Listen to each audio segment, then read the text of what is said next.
baptiser, je vais me faire baptiser pour connaître la joie du salut éternel. Je vais me faire baptiser.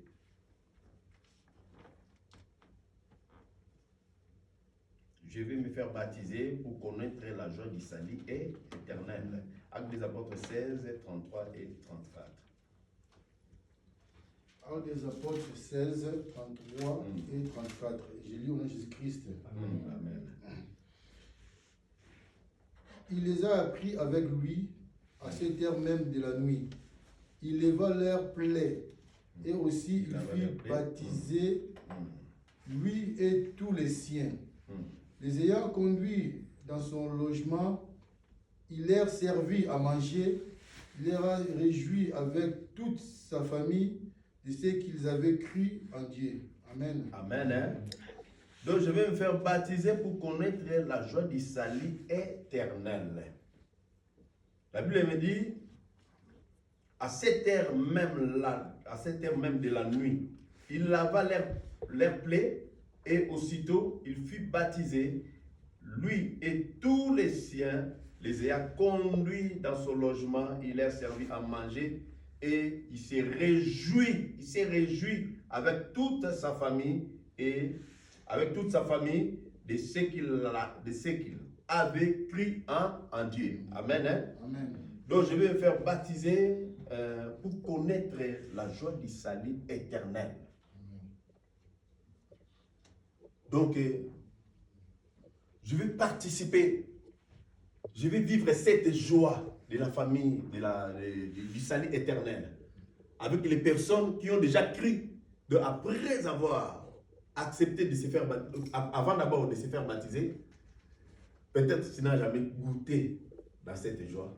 Mais après le baptême, donc nous serons tous dans la joie. Comme déclare la parole de Dieu vivant, il y a de la joie quand une personne donne sa vie à Jésus. Dans les ciels, il y a la joie. Pourquoi je vais me faire baptiser? Je vais me faire baptiser pour profiter de la joie du salut éternel.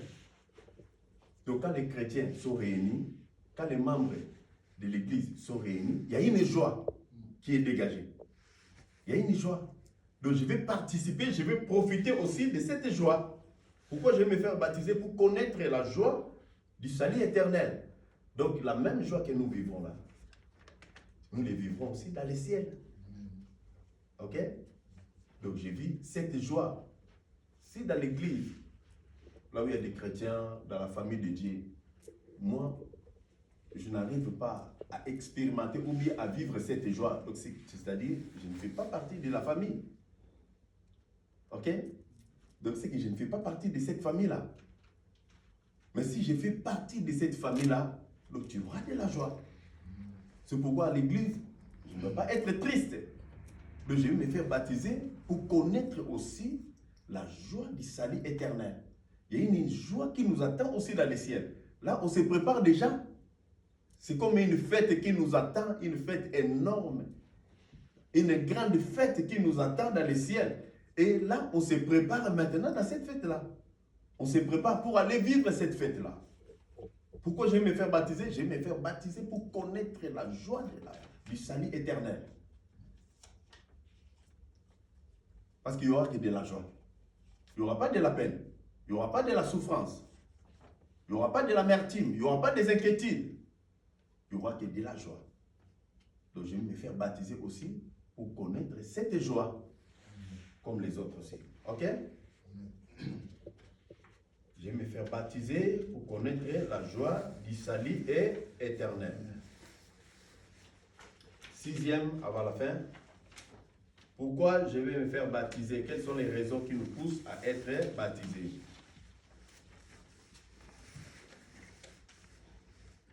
Je vais me faire baptiser car le baptême fait partie du plan de Dieu pour les chrétiens.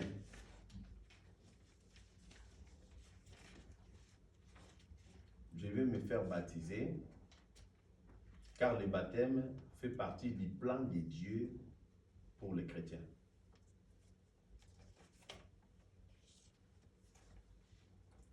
C'est bon? Vous avez compris? Marc chapitre 16, verset 16. Marc chapitre 16, verset 16, j'ai lu au nom de Jésus-Christ. Amen. Celui qui croira et qui sera baptisé sera sauvé. Mais celui qui ne croira pas sera condamné. Amen. Amen. Amen.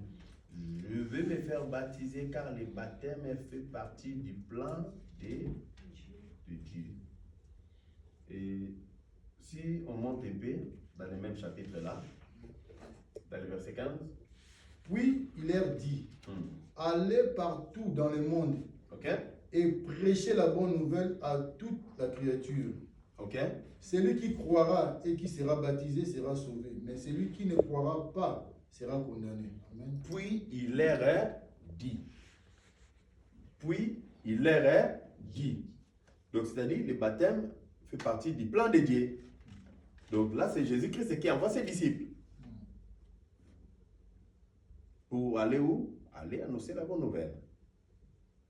Et il dit aussi à ses disciples, celui qui croira en quoi?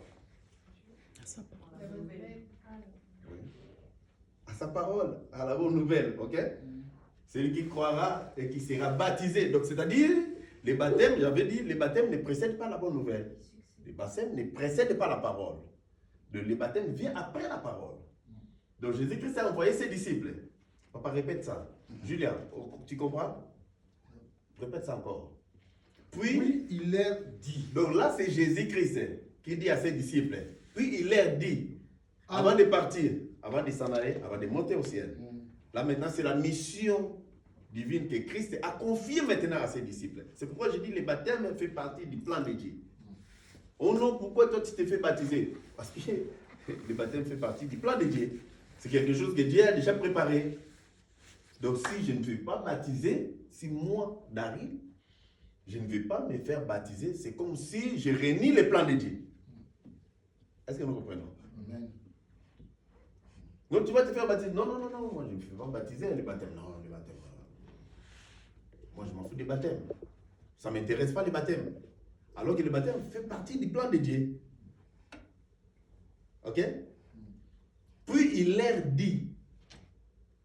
Donc il a confié la mission à ses disciples. Puis il leur dit, allez partout dans le monde, allez annoncer la bonne nouvelle. Et celui qui croira, on croit pas au baptême, mais on croit à la parole. Celui qui croira, on croit à la bonne nouvelle. Et celui qui croira, et la Bible déclare, et qui sera baptisé sera sauvé. Ok. Donc c'est-à-dire, le baptême aussi fait partie des plans de Dieu. Ok? Mais en réalité, les baptêmes ne sont pas. Ok? Oh non, je vais me faire baptiser pour être sauvé. Non. C'est la parole de Dieu. Parce qu'après le baptême, il y a une vie qui continue. Donc il faut croire à la parole de Dieu, il faut mettre la parole de Dieu en pratique. Ok? Et c'est Jésus-Christ qui sauve. Et celui qui croira et qui sera baptisé, il sera sauvé. Celui qui ne croira pas, donc je vois comme si, celui qui ne croira pas et qui ne sera pas baptisé, il sera Condamné. Il sera condamné. Pourquoi? Parce que je n'ai pas crié à la parole et je n'ai pas aussi respecté les plans, les principes que Dieu avait établis. Ok? Je n'ai pas crié à sa parole. Celui qui ne croira pas, il sera condamné. Après, c'est l'avantage de la COA. Oui. Après, l'avantage de la Oui. Oui, oui, vas-y, papa. Vas-y. Écoutez les avantages que Dieu a donnés à ceux qui croiront.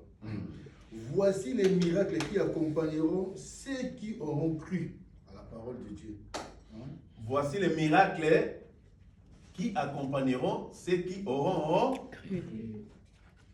En mon nom, ils chasseront les démons, ils parleront de nouvelles langues. Amen. Amen. Il y a ça aussi. Tu veux me poser la question? Vas-y. Non, j'allais dire comme les apôtres qui se sont mis à prier, après ils ont commencé à parler de différentes langues. Ouais.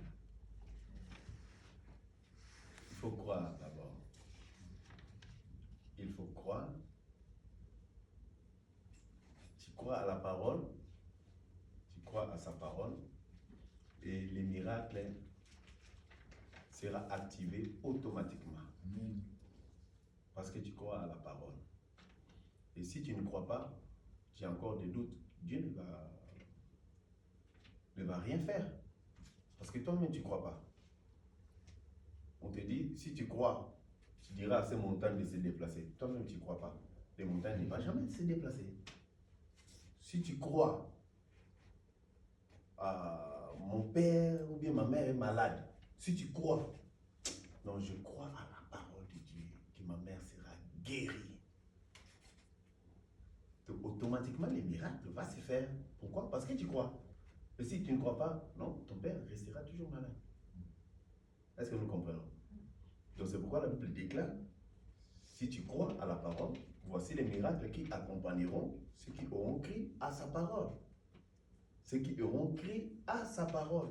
Voici les miracles. Ils parleront aussi de nouvelles langues. C'est pourquoi là où on a dit, là où on revient encore au baptême du Saint-Esprit.